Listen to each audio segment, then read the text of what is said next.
That is the big question. Will there be credible elections?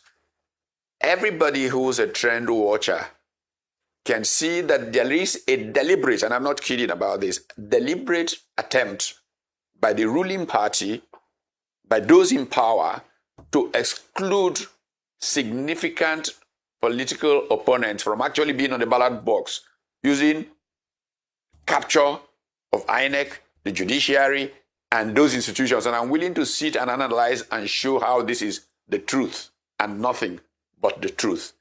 But the Nigerian people are ready to meet them this time. First and foremost, you talked about the conventions of PDP, APC.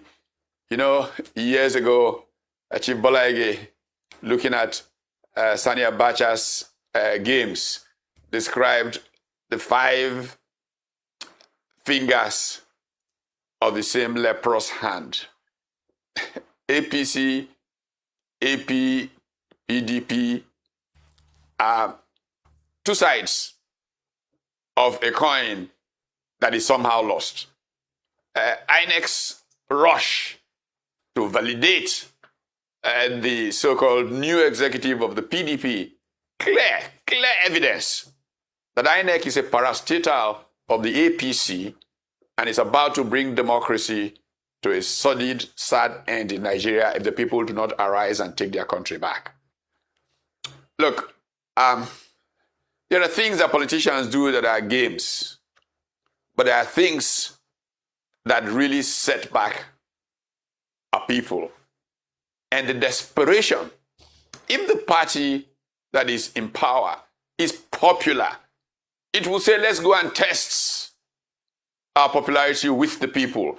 But the one thing the APC doesn't want to see is the vote of the people. It does not.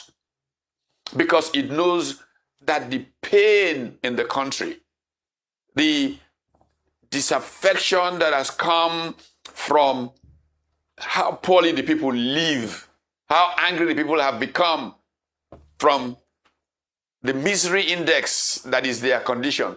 Take any misery index in the world. Nigeria is almost at the very bottom. Number of deaths at childbirth. Just take any, and I'll show you that Nigeria is either at the bottom or near the bottom. And instead of politicians who run such a country to come to the people and say, mea culpa, we would like to turn a new leaf, but test us out. They are trying to prevent the will of the people from emerging. Well, they've gotten away with these kinds of things in the past, but not anymore. Because the people are ready for them. If they try anything extraordinary, they tear-gassed people trying to have ordinary, simple protests in front of the National Assembly to say, we don't want this. We've gone to court to essentially challenge what happened in National Assembly on February 17th. And we are returning to court to seek a repeal of that so-called Electoral Act. Even if the courts are manipulated as they may be, we are in 2 courts, the court of the people and the courts of law. And those courts will sort themselves out. This could be the fire of the Harmattan on the Sahel if people are not careful.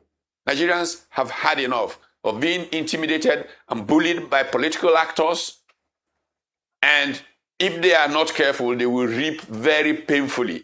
International criminal courts will try them. I'm assuring you of this, no matter the state of what the world seems to be right now. Because I have been in this struggle for a long time. We fought Abacha together. We saw what happened to Abacha. We have reached a moment where conditions presently, in terms of manipulations of the executive branch, are worse than they were under Abacha. And if we don't do something, there will be no Nigeria to redeem. This is the state of our country right now.